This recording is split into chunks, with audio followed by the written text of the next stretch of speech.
अस्सलामुअलैकुम। Anatomy physiology में आपको आज मैं करवाऊंगी diffusion of carbon dioxide respiratory system हमारा टॉपिक है और इसकी अब हेडिंग जो है डिफ्यूजन ऑफ कार्बन डाइऑक्साइड आज हमने करनी है। तो स्टार्ट करते हैं जी। तो स्टूडेंट पेज नंबर है 106 और डिफ्यूजन ऑफ कार्बन डाइऑक्साइड में मैं बता दूं कि लास्ट टाइम हमने चैप्टर में पढ़ा था डिफ्यूजन ऑफ ऑक्सीजन। और डिफ्यूजन ऑफ ऑक्सीजन में मैंने बताया था कि डिफ्यूजन क्या चीज़ होती है कि मॉलिक्यूल्स का मूव करना होता है from higher concentration to the lower concentration. और हमने ऑक्सीजन की बताई थी डिफ्यूजन कि ऑक्सीजन की डिफ्यूजन कहाँ से स्टार्ट हुई थी, एल्वुलाई से स्टार्ट हुई थी ब्लड में, और इस तरह से ब्लड से फिर दोबारा से कहाँ गई थी, पेरिफेरल टिश्यूज़ के पास गई थी।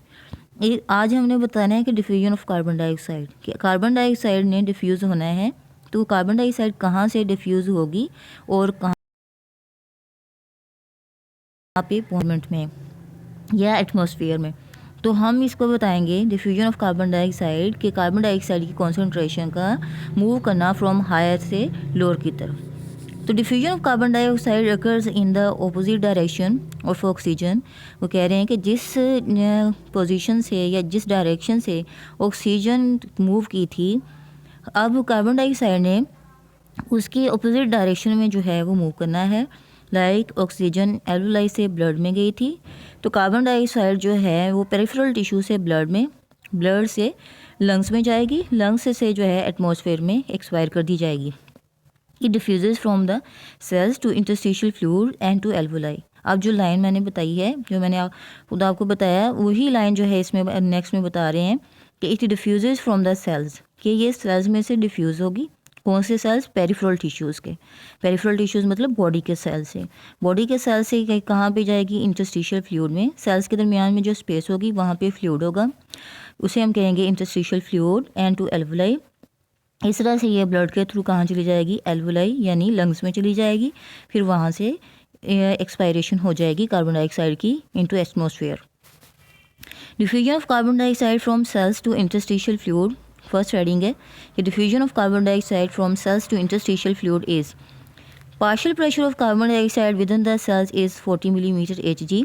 अब हमने ये देखना है कि किस तरफ को कॉन्सेंट्रेशन या पार्शियल प्रेशर कार्बन डाइऑक्साइड का जो है ज़्यादा है और किस तरफ जो है कम है। अब हमने देखा कि कार्बन डाइऑक्साइड जो है 46 मिलीमीटर Hg जो है इसका प्रेशर है within the cells, whilst its pressure in the interstitial fluid is 45 millimetre Hg।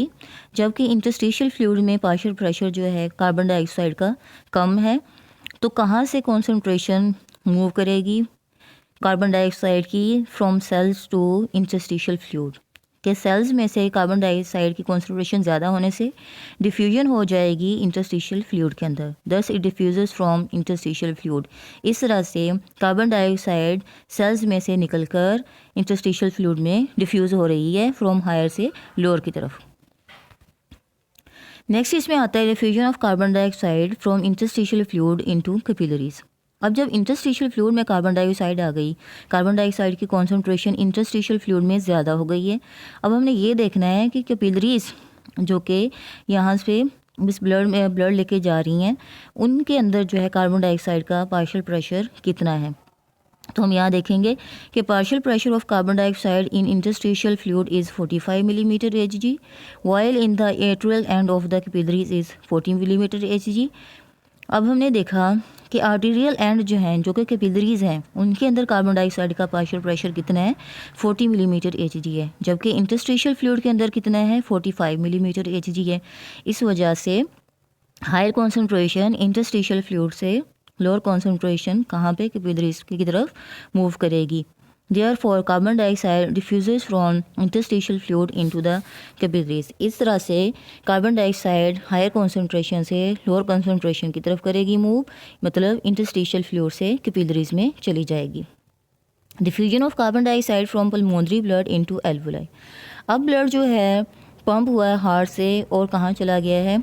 Lungs में चला गया है। वीनस ब्लड जिसकी हम बात कर रहे हैं, कार्बन डाइऑक्साइड कंटेनिंग ब्लड जो है वो लंग्स की तरफ जाएगा।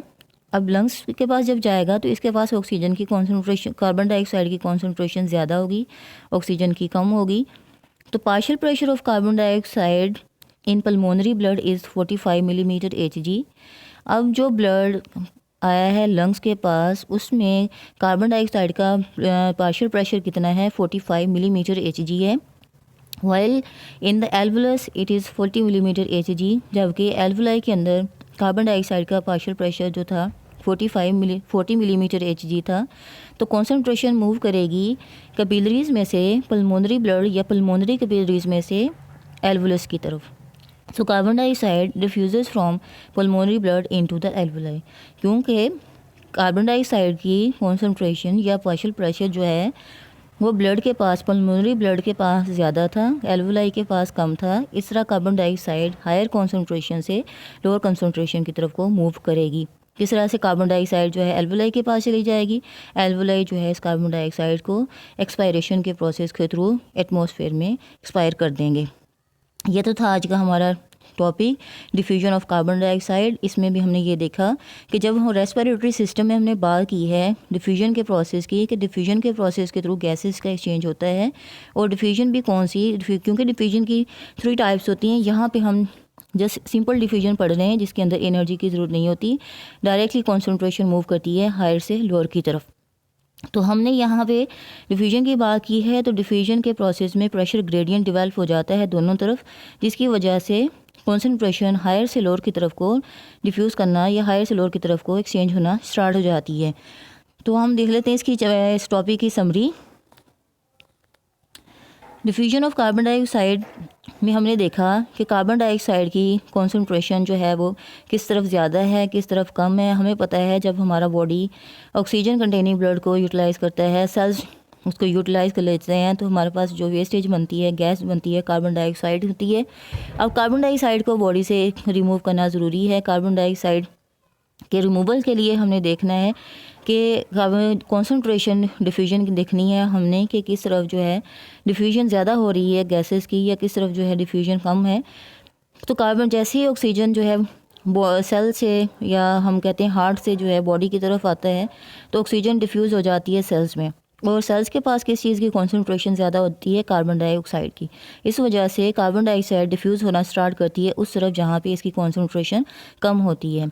तो सेल्स में से, बॉडी के सेल्स में से कार्बन डाइऑक्साइड मूव करेगी सेल से इंटरस्टिशियल फ्लूइड में, इंटरस्टिशियल फ्लूइड से कैपिलरीज में, कैपिलरीज के थ्रू ये हार्ट में जाएगी, हार्ट की राइट साइड इसे पंप करके भेज देगी लंग्स में। लंग्स में से जो है ब्लड में कार्बन डाइऑक्साइड की कॉन्सेंट्रेशन ज़्यादा होगी, एल्वुलाई की कम होगी। इस तरह से कार्बन डाइऑक्साइड डिफ्यूज़ कर जाएगी ब्लड से एल्वुलाई में, और एल्वुलाई से एक्सपायर हो जाएगी एटमॉस्फेयर में। इस वजह से हमें यहाँ पे कहा गया है कि कार्बन डाइऑक्साइड जो होती है वो अपोजिट डायरेक्शन में किसके, ऑक्सीजन के डिफ्यूज़ होती है।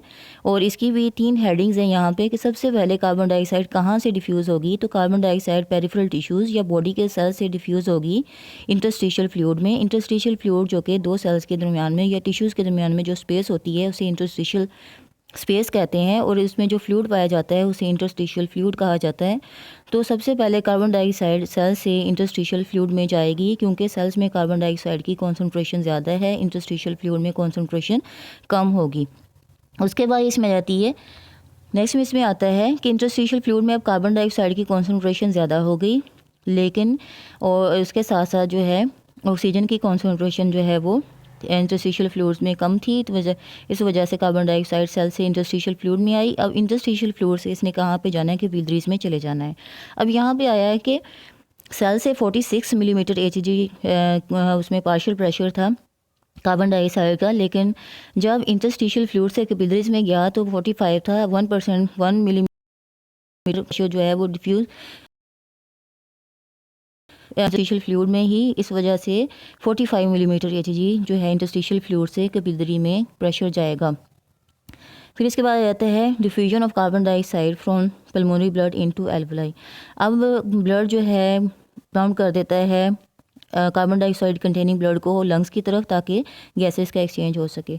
तो एल्वुलाई में क्या होगा कि ब्लड जो है, ब्लड के पास कार्बन डाइऑक्साइड ज़्यादा है तो कार्बन डाइऑक्साइड चली जाएगी लंग्स में, और लंग्स के थ्रू जो है ये एटमॉस्फेयर में चली जाएगी। यहाँ तक था हमारा लेक्चर। इसमें फिर भी ना समझ आए तो क्वेश्चंस कर सकते हैं। तब तक के लिए अल्लाह हाफिज़, थैंक यू।